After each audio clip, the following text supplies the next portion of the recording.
Hello, everybody. Recording in progress. Welcome to the day 3 of Blockchain Community Day. So today we have another interesting speaker. We'll talk about the truth about tokenization beyond digital data. We'll explore the true potential of the NFT and how the tokenization, the artworks works. We'll also talk about the use cases in the real world scenario, how we're going to use the tokenization in the future. So stay tuned for a fantastic topic. Before we start on, I'll just give a small introduction for a very interesting speaker we have with us. We have with us Sharmilan Somasundaram. He's the co-founder and CEO of Neptron, right? So he's also as the CEO of Neptron, which is a blockchain and service platform that recently won the Startup Award. He's also a blockchain consultant advisor with multiple organizations and startups globally. He has around more than 5 years of experience in the decentralized application with solution architecture and development, which helps business and organizations to start, right? So before we introduce you to Sharmilan, just want to tell you that this will be for 45. We'll talk about the different tokenization theory, and there will be at the end of the session, right, we'll take all the interesting questions from you. And before we start, just want to mention that the video has been recorded with all your permissions. So yes, let's get started with a warm applause to Mr. Sharmilan Somasundaram. Hi, Sharmilan. Hi, Puneet. Hi, everyone. Hope you're having a great day and you're having a knowledgeful sessions that are lined up before and after the session as well. And hope this session will give you some interesting information and something that you can look beyond the artworks in the NFT markets and tokenization. So I'm excited to start and share whatever I have learned and whatever I have experienced while doing some real world applications, and looking forward to answer some questions as well. So if you have any questions, if you have any doubts, feel free to ask and we can directly answer on those. Yeah. So I think everything was set up. So I'll directly start with the session. And as you know, from the title, so it's the truth about tokenization beyond digital art. So we are talking more about tokenization and NFTs today, and we are not focusing much on what happened in the past or what's happening now in terms of the artworks and digital space. But what we are going to talk more about what is beyond artworks. So there's a huge, huge potential and huge advancements that are happening beyond the artworks, and we are going to mainly look into those applications and those use cases and how you can if you are a developer or if you are a business person looking into this, so you can see how you can get advantages of tokenization in your domains, as well as if you are a person who is looking to see what we can do beyond NFTs, in terms of artworks. You'll have some great information from this session, what you can see and what is the true potential and where is the market is heading apart from the artworks. So that's the whole idea about what I'm going to talk. And at the start, we'll be explore from the basics of non-fungible tokens and how it works and all. And then we'll see some of the use cases. And at the end, I'll share some of the experience, what as a company, Neptron, we have experience on that and how we helped different businesses, different domains to use tokenizations and getting a lot of benefits in their domains and in their respective industries. So what is fungible? So it's all started from the NFTs. Everyone heard about NFTs after the artworks getting sold for high prices and all, but it's not something that came into the market in 2021. We have NFTs as non-fungible tokens, which are from 2017. We have those in the market, and everyone started to explore NFTs specifically on the communities within blockchain and the developers who are building applications on blockchain. They were started to explore from 2017, and the first applications, it came in CryptoKitties, Decentraland. So those are the leading applications from those times where people started to buy kitties and for as NFTs, and they can breed, they can do a lot of things with those kitties, and they can resell. There's a lot of potential on resale values as well. But it's all started to get huge hype after the artworks got sold for millions of dollars. and people will get notice about, okay, there's something called NFT. And then I'm seeing this is, it's more like how people started to define as cryptocurrency or Bitcoin is blockchain. So at that time, when early 2010, 2013, 2014, or even some of the people still now, they get to know about blockchain after they heard about Bitcoin or else cryptocurrencies. So they get into a misconception as Bitcoin is blockchain or crypto is blockchain. So similar way, I'm seeing the transformation in tokenization as well, or even if we can call it as NFTs, people mostly think or getting the conception as artworks is NFTs. So it's NFT means it's all about artworks, digital arts and all, but it's same as what blockchain did beyond the cryptocurrencies and beyond the Bitcoin. So it's the same potential that we have in the NFTs and tokenization as well, that can go beyond what we have now as artworks. And also it's all about artwork is one of the use cases that are on top of NFTs, and we have a lot of other use cases and a lot of real world use cases that we can apply even now on through NFTs and get through potential and benefited from the blockchain and the tokenization part. So what is fungible? So fungible, as you can see here, like we have three images here, like we have a dollar note, we have some gold biscuits, and we have a Bitcoin as well. So all these things we can put it under a fungible category, because if you have a $100 note and you can directly exchange that with another $100 note, because the value is always same. And even if it is a dollar note is a new one and maybe your friend's dollar note is a bit old, still it contains the same value, and there's no issues for you or your friend to transfer those two coins or two notes in between. And similar concept with the gold as well. So if you have a 100 grams of gold, you can directly transfer that, exchange that value for another 100 grams of gold, because end of the day it's a gold and the value is same, so you can directly able to transfer it. So similar thing happens in Bitcoin as well, or any cryptocurrencies that we have. Most of the cryptocurrencies that we have, we can directly able to exchange. So if I'm having a one Bitcoin, I can directly able to, exchange with another person who is having a one Bitcoin, because I know that it's globally, it's going in the same price, and there's no issues whether my Bitcoin is minted early or is your Bitcoin is minted late. There's no difference on that, because globally it's going as the same value. So these are the assets that we call it as fungible, which we can directly transfer or directly exchange within that class of assets. We can directly able to do it. We call it as a fungible assets. So what is non-fungible? So this is where the NFT comes, non-fungible tokens. So non-fungible assets are which we cannot exchange as same as what we do for fungibles. So for an example, if you take a Mona Lisa painting, which is a classical example that everyone gives when it comes to non-fungible, because we have only one Mona Lisa painting, and which is created by the original artist. There's no way that we can exchange that with another Mona Lisa painting, because the reason is, one is we have only one, and the other thing is the date it's created or the date is published and the artist info. So everything comes together. That art comes as a non-fungible, which we cannot able to transact or which we cannot able to exchange. So similar thing which happens with, even if you take it as a patent. So you have a one patent for a particular project, and your concept, your idea, everything comes as unique. So then it comes as a non-fungible. You can't able to transfer it. Another example, we can take it as domain names. So if you have a domain name, for an example, if I have a domain name as sharmilan.com, I can't exchange that domain name for sharmilan.io or sharmilan.org, because each of those has different values and each of those comes as unique.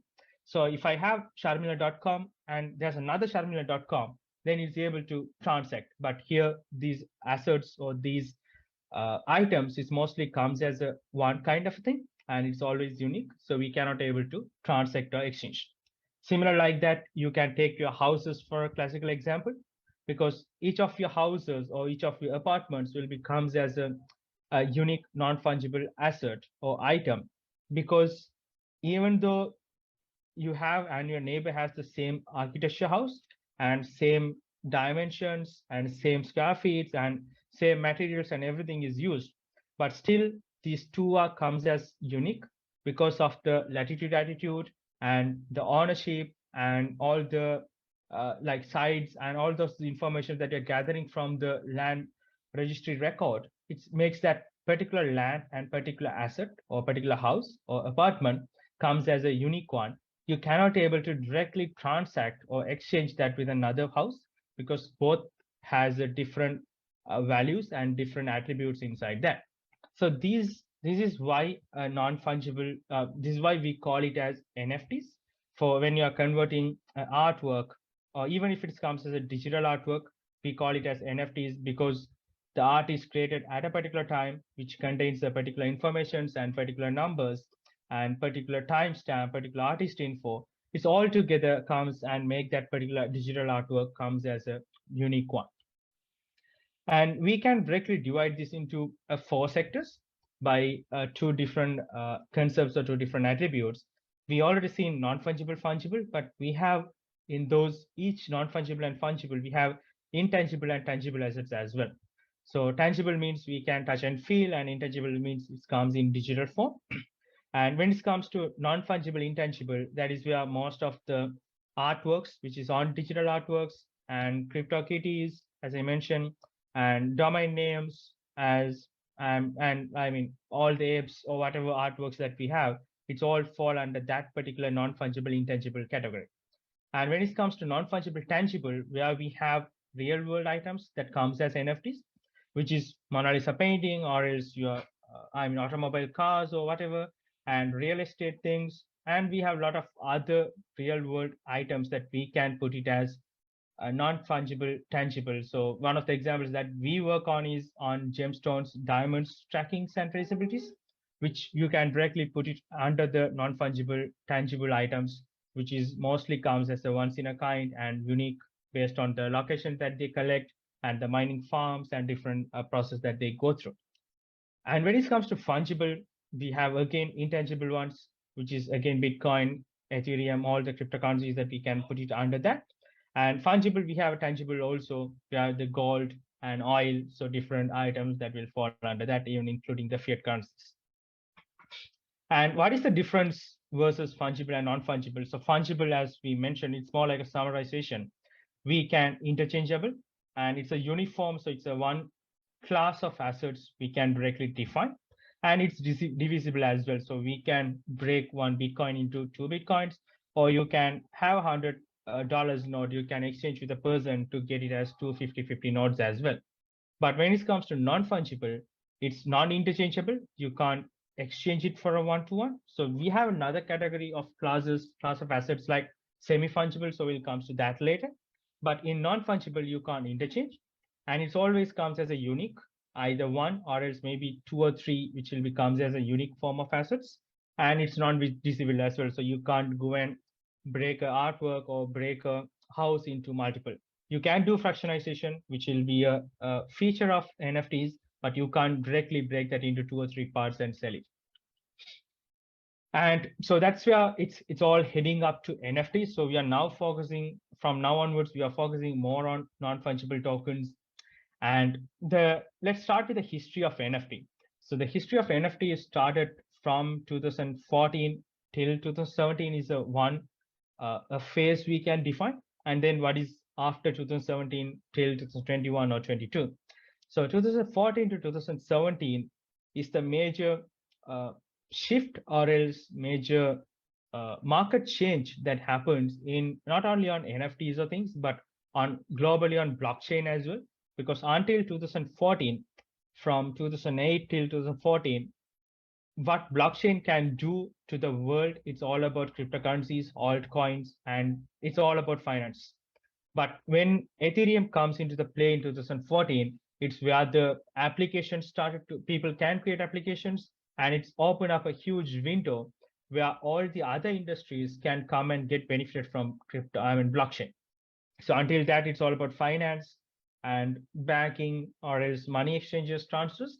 But then after 2014, we can see like a lot of potential applications like supply chains on blockchain, healthcare on blockchain, real estate on blockchain, telco on blockchain. So everything started to pick up after 2014 because the shift is, it's not about you can transfer valuable money or valuable assets through blockchain to another untrusted party or maybe another person wherever in the world. The same way you can do data as well.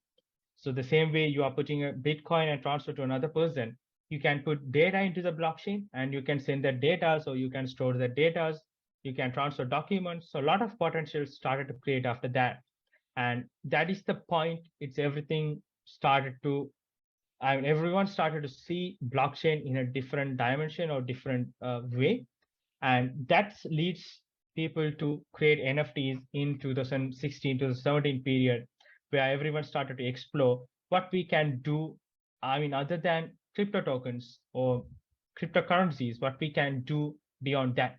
So that's the point when CryptoKitties started to come, Decentraland started to come, where people started to put the term called NFT, and they started to define standards in Ethereum like ERC 721, and they define as anything that comes as unique, we can directly put it under these standard, and we can create NFTs under these, and it can be on digital kitties, or it can be on digital decentralized lands, or it can be on certifications, documents, anything that we want.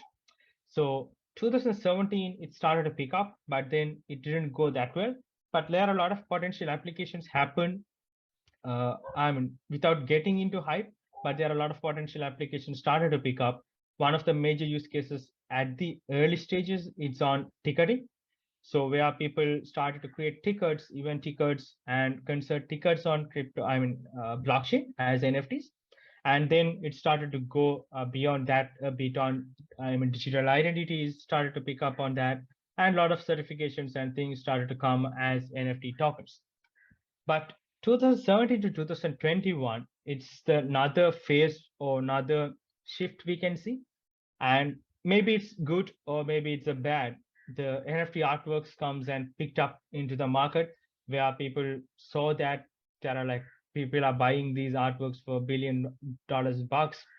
Then because of that hype, everyone started to see NFT again, and it opened up a huge window onto these digital art market, and people started to create a lot of NFTs on artworks, which we can see now. A lot of ape artworks or else a lot of other different artworks started to come in, and that started to create a new market, which we can see on marketplaces like OpenSea and all started to come beyond that. So it's all started after this 2017 to 2021 period, and that's where it's I mean, everyone get to know there's a thing called NFT and its potential. So what we are going to look after this is about what is happening after 2021 till now, and what we can expect in the future. So what are the ways that crypto can go, and what I mean NFT can go, and what are the ways that it can impact on the real world lives, as well as how it can impact on the businesses. So I would say like we are still in a phase of bubble, so which is similar like what happens in 2017-18 period. We call it as ICO boom, where everyone, once a couple of ICOs started to pick up, everyone started to put projects on ICOs, and ICOs started to go crazy. A lot of people started to create ICOs, a lot of projects came, and there are some were gone as scams, some were gone as potential ones, but it's a lot of, I mean, there's no direction on where it's going, but everything was around that ICOs. But then once that burst happens, people understand that, okay, there are potential ICOs and there are some are scams and not potential. So then the market shifted into IEOs, security tokens, or different things started to come in to regulate and to make it in a more trustable and more suitable way that it can work. So similar like that, we can see now we don't know the direction. So I mean, as an individual, we can see like a lot of movements happening around the NFT artworks. But at one point, we know that as a personal experience, we knew that it's not every NFT artworks that out there is potential.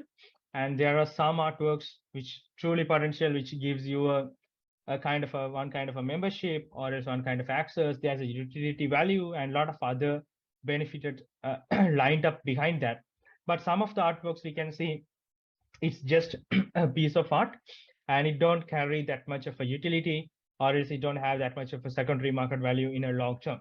So when that bubble burst happens, most of these will go and die, and then what will remain is the true potential NFTs or tokenizations, which can be on the true real world use cases like NFTs or tokenization on supply chain, tokenization on healthcare, tokenization on documents, traceabilities. So these are the ones that can sustain. The reason I'm saying why this can sustain is because all these ones are directly attached with one of the real world use cases that we are doing. Because NFT artworks, if you take it, it's not something that everyone directly go and purchase it every day.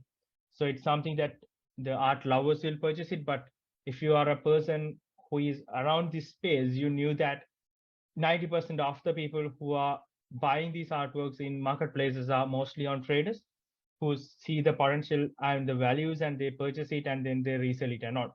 So the utility values for some artworks are there. It's not like every artwork is not potential or every artwork will die in the end, but there are some potential ones which will be sustained. But the ones that don't have a long-term potential will have a shorter term of period until the burst happens. But once the burst happens, we knew, I mean, the people will understand that what are the true potential use cases that are sustaining and that are currently living through this burst, then people can directly understand those values, and then the market can pick up and go fast. So I'll explain you some of the use cases that can pick up in the future, or that already some of the companies or some of the industries are moving towards that direction. And maybe it's more like early adapters in this space, and through that you can get some idea like where this space is heading, and that's where we can get like what is the true potential about NFTs and tokenization. So one of the I'll take you through a couple of use cases, and this is one of the use cases that we can see beyond artworks. So these collectibles already, it's not something that came after the NFTs or blockchain. These collectibles, I mean, collecting sports cards is mostly in the Western side of the world. We can see people are crazy about these collecting cards, especially the ones that are autographed by these players. So it goes for higher amount, higher price values, and they trade it even before the NFT trading engines and things started to come, like they do OTC tradings and P2P tradings and all. So this already had a potential and values. So when the people started to create this in the NFTs and on top of the blockchain, it automatically turns to that value here, and it's make the people more easy to transact and more easy to buy and trade, because it's provide that liquidity over these assets. So one of the major advantages that NFTs is providing, or I'll call it as NFTs in a term of tokenization, because what the advantage tokenization providing for the real world assets, it's about liquidity. So when you have a house or when you have a collectible cards, it always comes as a physical, a tangible one. And if you want to transfer that with another person, it's always you have to go through a lot of process and manual verifications, a lot of things to do to transact that. But when it comes to digital, and once you are putting this into blockchain as a token, it comes in a form of a token where it's linked with a real asset, and the real, whether it's a house or else whether it's a collectible, it always has that direct link with that token. But it's easy to transact that token, because it's same as how you're transacting a Bitcoin to another person, or how you're transacting a crypto to another person. You can transact the same way your house or your car or your collectibles, because it's provide that liquidity over that asset, and that person can automatically redeem that for a real world assets and ownership of that. Everything can be transacted through that particular token, and that will be true and can be able to verify, and that gives that ownership through the transparency and immutability. We have it as advantage on top of the blockchain. And one of the other domains that we can see, which is picked up after 2017, 18 till 2022 now, which is about gaming and gaming on NFTs and tokenization. Everyone, like as a kids, like we would have played different type of games, and mostly what we do is when we play games, we have different characters or different powers or different accessories. If we want to buy, we have to earn a certain points, so then we can redeem those points for these accessories and we can collect it. In the other side, what we will be doing is if we can't play and earn, we have to put our credit cards or debit cards and we had to buy those for a fiat currency of money. So what NFT doing here is they created these accessories or characters or powers as NFTs. So then once you are doing these, playing these games, you can earn these NFTs, which already have a potential value, real world value on that. Because you are spending a lot of time on gaming, you can here make a earning as well. So it's where the P2E domains or P2E model scheme, play to earn. So once you earn these NFTs, or once you earn these characters as NFTs, you can directly able to trade that with anyone. So because there will be a limited amount of power or limited amount of accessories in these games. Once you play properly and once you play brilliant and you get some points or you get some powers, you can directly able to trade that with another person who is looking to purchase that and to advance the gaming or whatever the stages that they want to complete based on the gaming mechanisms. You can able to trade that and you can make some earnings through that. So this is one of the ways P2E models works, as well as they do a lot of collaborative gamings, multiplayer gamings, and make it on a more challenging models as well. But this is one of the domains that picked up beyond NFT artworks.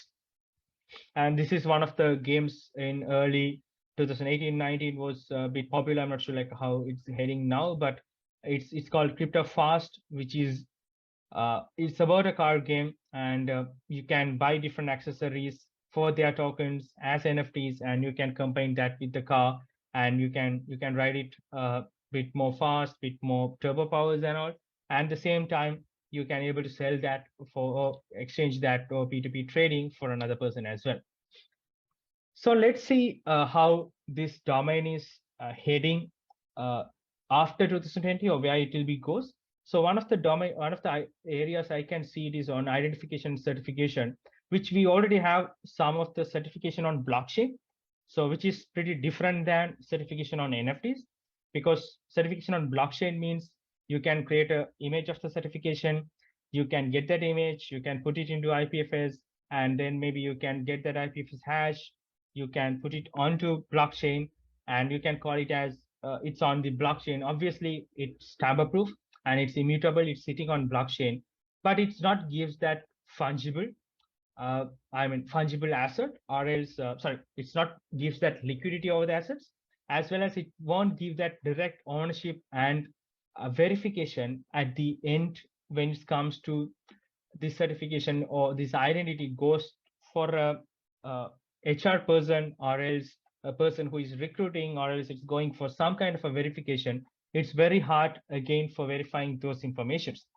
But when you are putting these as tokens, how it works is, or how it's working currently is, we have done some of the use cases on these as well. So your university will create NFTs. So these NFTs or tokenizations will come as each of these certifications or credentials as badges or physical, similar like physical certifications, they can give it as a NFT image certifications. And it will be end of the day, as I mentioned, it will come as a token form. So they'll be directly send that to a student. So it's not that they're just putting into blockchain and sharing a link with you. It's they are putting into blockchain and they are directly sending to you. So your wallet will contain these informations. So when it comes to the verification, for those parties, it's make their lives more easy, because they don't need to go and verify much of the infos. They knew that if this certification is there, they can see through the blockchain where it's come from. So if it's come from the university, they knew that it directly comes as a verified one. And if they want to make it more verification, they know that where they want to access and whom they want to verify it as well. So identity management and certification is one of the potential areas. And we can see already in a lot of countries which are regulated on cryptos and digital assets, they are more towards real estate. where they have, it's not about only putting your house as an NFT and provide that uh, a transaction in a more smooth and without middleman. You can directly able to do these transactions with a person, buyer and the seller only, without using the middle person. But what is the interesting part I am seeing in the real estate is it's about fractionization of the real estate. So if you are living in United States or wherever, if you have huge apartments or else huge malls, it's very difficult for a person to go and afford a hall place, or it's maybe a hall floor, because it maybe goes as $1 million box, or as one, I mean, millions and millions of the dollars you had to spend to acquire that particular space or particular plot. But what fractionalization is doing is it's giving everyone equal opportunity to invest in the real estate. So that is what I'm seeing as a huge shift in the real estate market because of the tokenization. So if you have a house, or maybe if you have a, let's take a, you have, there's a huge mall and there's a shop in that mall that goes maybe around, just an example as $100,000. But it's very difficult for a person to afford it. But when it comes to fractionalization, you can put 100,000 of fractions of that particular place.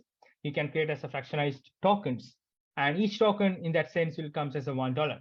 So if a person who has $1, they can able to invest on that. As same as if you have $50,000, you can put it and you can purchase 50,000 tokens as well.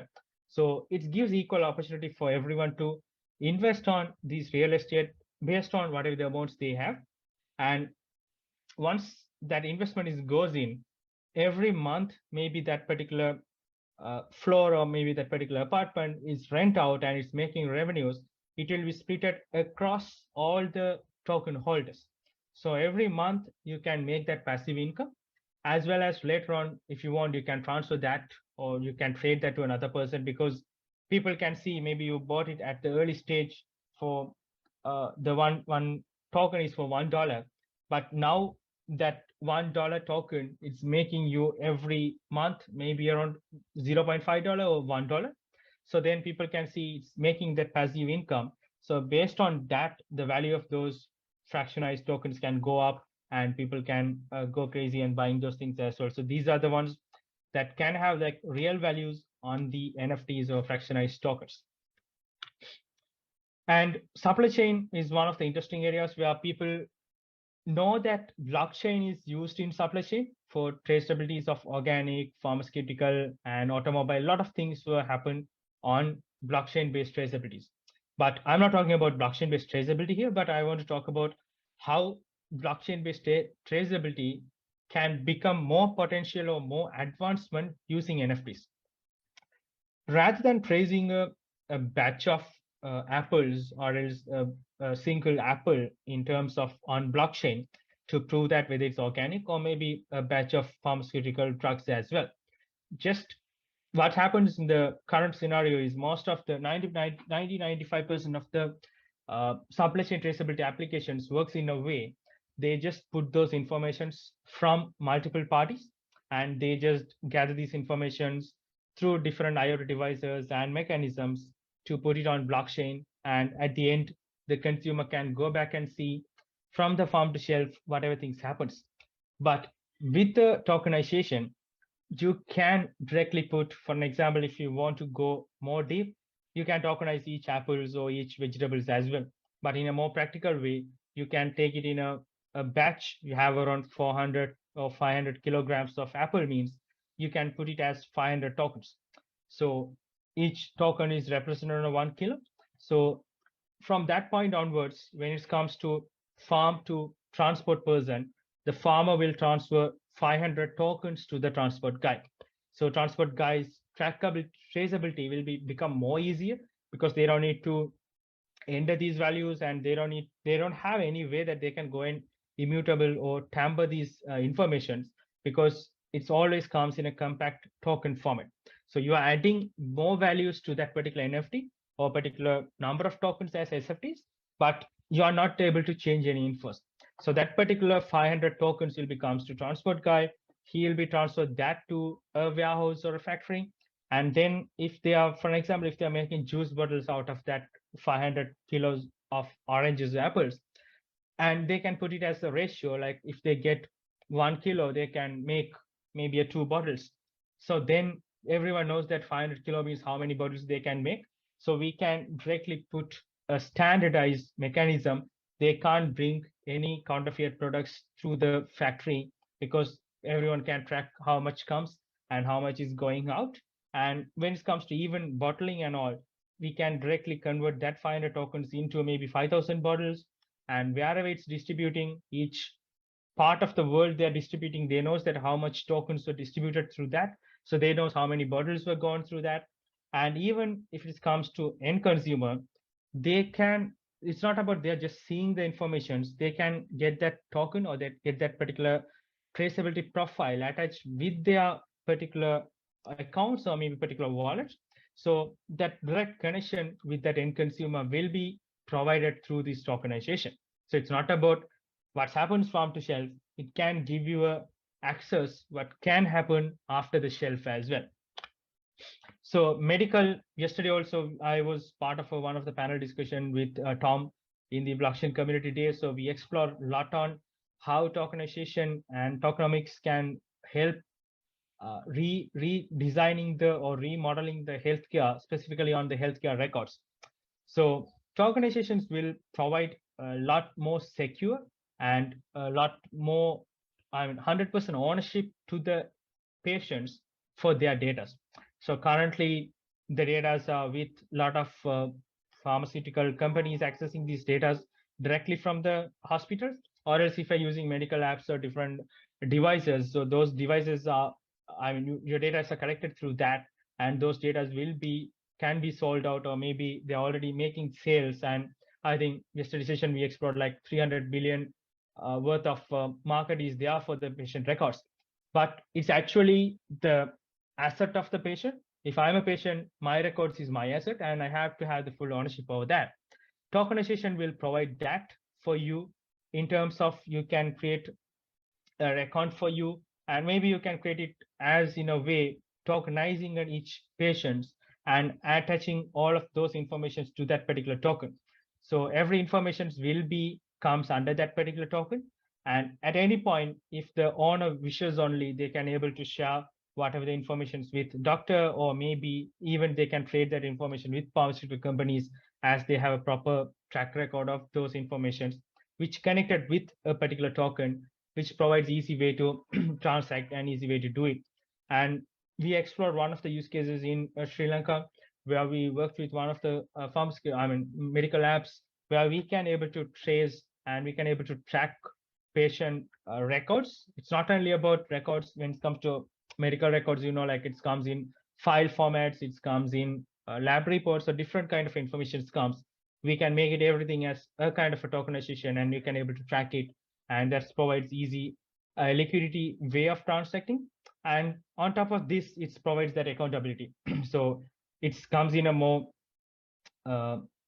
behind the scenes of work, or behind the scenes of truth in blockchain. So everyone talks about blockchain provide trust.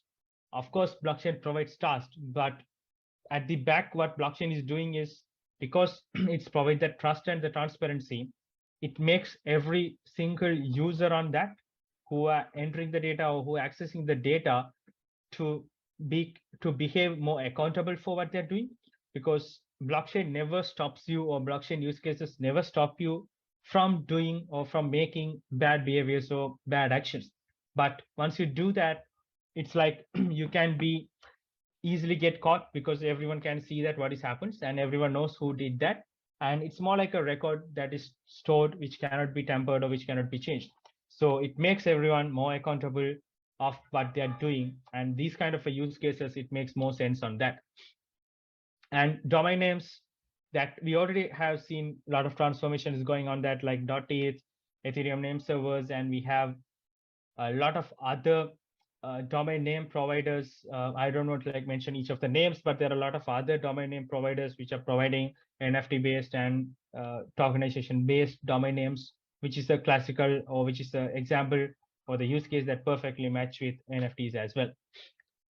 And governments also can use NFTs. I mean, we have already seen a lot of transactions, or a lot of countries were using e-voting and votes through transactions.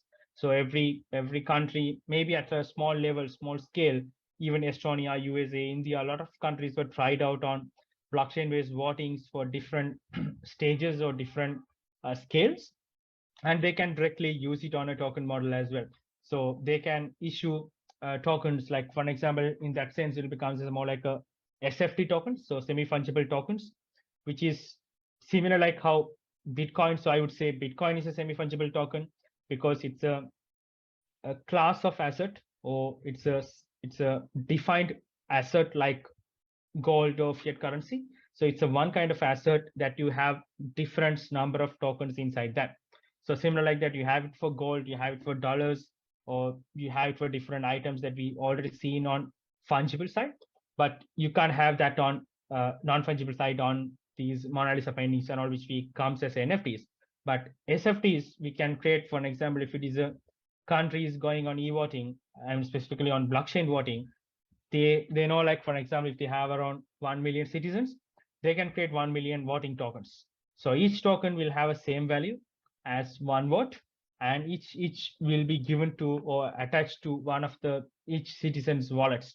So every citizen can hold one token, and it will be attached directly to that. So when the voting is happens, they can directly transfer that token to wherever they want, and anonymization and everything can be comes through blockchain as the other ways that we can map these with the real world votings or different mechanisms on that. So these will be make more easy rather than go to the blockchain poll and just click a button to cast your vote. It's more like at the start point onwards, like there's a 1 million tokens, 1 million token is issued. And if we get 500 tokens, or I mean 500,000 of tokens, or 600,000 of tokens, that's much of the votes that we got. And how to divide and all, it's because of that liquidity that is providing. So beyond the digital artworks, we have seen NFTs on original music counts as NFTs, digital collectibles we explored, tickets to events, and limited edition fashion items like merchandise items, domain names, and in-game items, which are going and which are already picked up these markets and which are heading towards in a right direction. And the other domains that we explore, like supply chain, medical, voting, and documentation traceabilities and all, are the domains or are the industries that we can look forward where the market will comes in. And all these use cases can be directly tied up with this tokenization. On energy, we have seen a couple of startups were already doing on tokenization of the electricity or solar energies and different things, and easily able to, because it's provide that again that liquidity to transfer it. And real estate, what we explain on that, and transport, music, government, insurance working on that. Education, it's mostly on certifications, credentials through NFTs and student record managements. And charities, where charities can issue tokens or can sell tokens where people can purchase it and donate it as a token, which has the value towards that. And so far, this is kind of the market movement that we have. It's all about some market movements on name servers or domain names, and mostly it's with the CryptoKitties or artworks, and that space is where a lot of movements happens. But you can see there are small spots where we can see a lot of other market movements can happen. And this is one of the small examples I can show where we are now. And these are the kind of marketplaces that we have. This is not all, but these are some. And these are the infrastructure that we have, which you need to do these tokenizations. You need a blockchain, you need a wallet, and all these base layers, we need to have that in order to get these advantages. And it's mostly the movement is on games, collectibles, and artwork. So that's where it's the more movements happening in the market currently. And again, like to give that final touch on the true potential, it's not about artworks. So you can tokenize an Apple, the same scenario I was mentioned.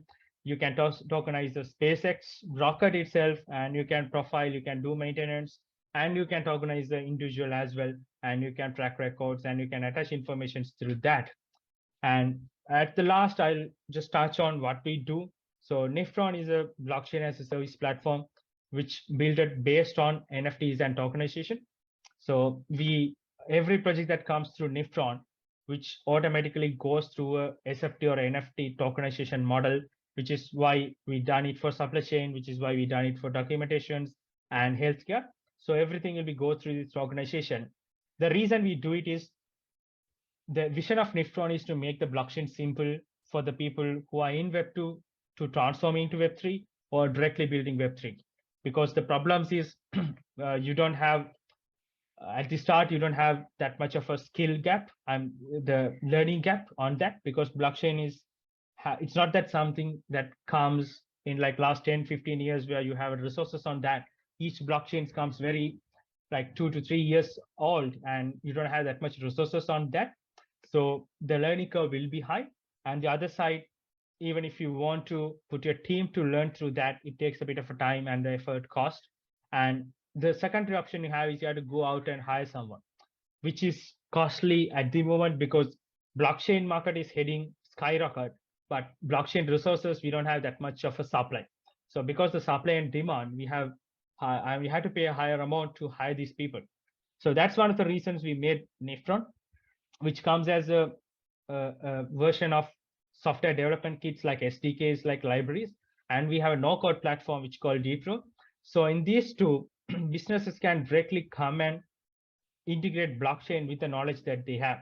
So we have SDKs that comes in JavaScript, Java, which can be used by Web 2.0 developers, which we have enough, and they don't need to know how blockchain works or which blockchain to choose and all. So the reason is we are going as blockchain agnostic.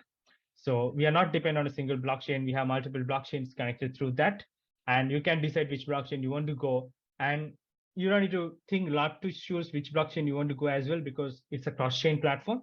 So you can pick whatever the blockchain you want to go, and later if you feel this is not something suitable, you can directly do a button switch and you can transfer your data or tokens through another chain as a cross-chain function.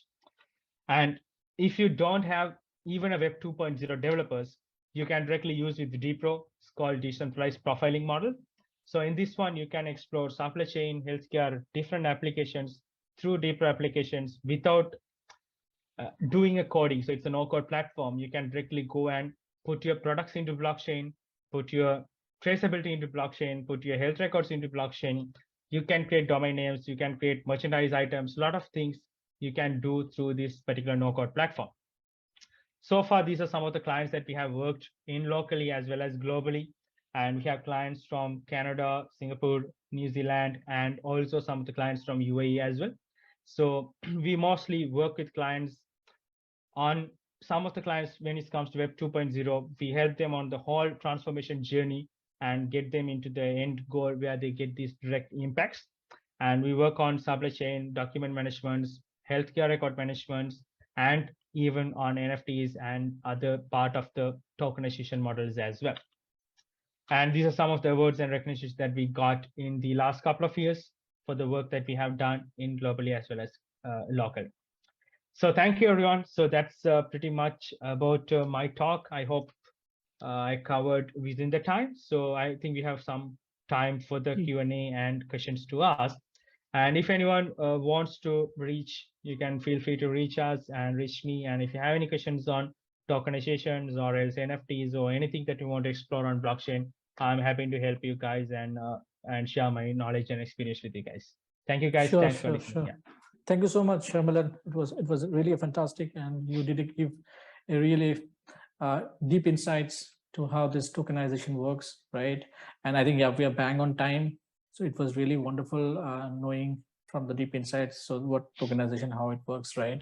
And we do have a lot of questions, but yeah, I'll try to pick up maybe 2-3 in the interest of the time. Okay, Sure. so let's take. So there's a question, right? The example, like there's a question by Muhammad Mirza is asking, like, what if, let's say you give an example of the physical Apple, right, wherein we can track into through tokenization, right? So he's asking, what if the Apple physical count is reduced during logistics or the transfer? How that might help? Yes, so that's one of the reasons we do it on the tokenization model. So it's similar like what I mean, the physical scenarios of the physical world practices, how it works is when the farmer is collecting, for an example, 500 apples. Once it's transporting, maybe you will be lose like 10% of that, maybe due to different, different ways it can get damaged while they're transporting, or different issues.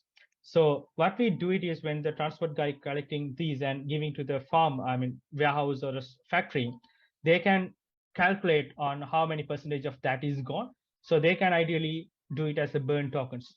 So out of 500 tokens, they can maybe take the 10% of the tokens, or maybe 20% of the tokens, and they can put it as those are the wastage ones. So that wastage part will be comes out of that token. And that also gives the opportunity for the businesses to calculate how much is going on waste at each point. And they can see like how are the mechanisms they can do to improve it. So it's about, once you add this into token, the token, till the token travels, you are the token is collecting data. So data is, end of the day, it makes more valuable and insightful. So that's one of the reasons, that's one of the ways that it can work. Interesting. Basically, if it's got damage, they can basically burn the tokens. Yeah, so you can ideally burn, or else you can maybe put it on a separate wallet that you call it as a wastage wallet. So you can put it on that, and you can track it later on. Or maybe burner wallet, something like that, right? Yes. Okay, fantastic. Interesting. There are a lot of questions. I personally would like to continue with it, with a lot of things, right? Really interested in that, but yeah, I'll take another, maybe 2 questions, right? Sure. So yeah, let me check. Okay, there's another one, it's a long one. So I'll read it out and maybe I'll try to sum it up. It seems many people misinterpret the true use potential of NFTs. Seeing the crazy high prices and scams cause them to have negative feelings towards any project that advertises of them using NFTs, even scaring them off, or at least that's okay. Do you think the reception of NFTs will change with mass adoption? When would this happen? I think so far I've understood, I think Sharmilan has already you've covered that, right? So now it is like all NFTs, right? We need to understand what's the value. We cannot go into all the NFTs like you mentioned, right? With the time we need to understand what is the real value that the project or NFT is bringing, right? More or less. Yes, so I think you want to add on something on that? Yeah, so it's in a one way it's good or a bad. So I would say, like, because of these NFT artworks and things, it's get hype and a lot of people get to know about NFTs. So it's similar like how a lot of people get to know about blockchain through cryptos. So in that way, it makes sense, but it's not the end. So there's a lot of other things. I think true potential on that. Yeah, it's just the beginning, I think, right? Exactly. Yeah. Yeah, the knowledge is king here, right? We need to keep updating ourselves and see what's going on. Another one is a basic one, and I'll try to add something more before we wrap up, right? So can you give a demo of one real NFT transaction, just that we can get a better picture, right? So that's the question by Mohammed Mirza again and Matt Todkask. So I'll take an example based on my experience, right? So when he tells that, can you give a demo of the real NFT transaction? So let's see, I see NFT, which is which I can see a lot of potential, right? Really good founders, right? I can see the inner value of the project, right? So let's say I invest in that project. So I do it with my fiat money, right? I open a wallet, right? And I do the transaction. Now this transaction happens. So if it's an ETH network, it happens through Ethereum, right? And I pay, right? And there would be some kind of whatever gas fees or something, depends on the timing, right? And I pay that. Now I think he's mostly asking about, so when I pay, the transaction is basically captured in the blockchain network, and it's publicly available, right? I can easily see it through Etherscan, trace the transfer. So it's kind of public library. So it is available for the next 20 years, or I can see it any time of the year, right? Now this transaction is kind of an transaction ID. And now, how do you differentiate this with the tokenization? Tokenization is it's a data, right? So how it works is, once you create these tokens, so it will goes under particular transaction. And in the Etherscan, so for an example, if it is done on Ethereum, you can see it on Etherscan. If it is done on Polygon, you can see it on Polygon Scan. Or if it is on Stellar, you can see it on Stellar Laboratory. So each has their own ways that you can interpret these transactions. So once you go inside, they always interpret that from what is on crypto tokens, what is the transaction on NFTs, because they have standards. So if it is NFT, it comes from ERC 721, or if it is on crypto, it comes on ERC 20. So those ways you can able to interpret, and you can able to identify that. And how we do it is, all the projects that are going through Niftron or DeepRo, we have our own explorers for these, because Etherscan and Polygon scan is too technical for the real world users. So for an example, a person buying Apple, he don't know how to go to Etherscan and tracing those informations and doing it. So we have a Niftron explorers and DeepRo explorers, which is more human friendly. So it will comes in more human readable information. It's not like hashes, public keys and all.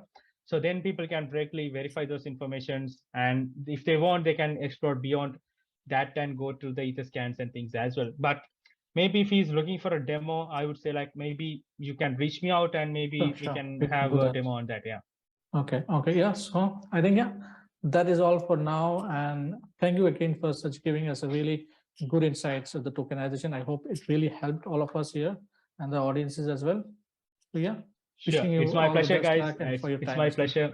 Sure. It's my pleasure to take part in the blockchain community day. And thank you for inviting me, and hope you guys had a great day. And thank you. Thank you, everyone.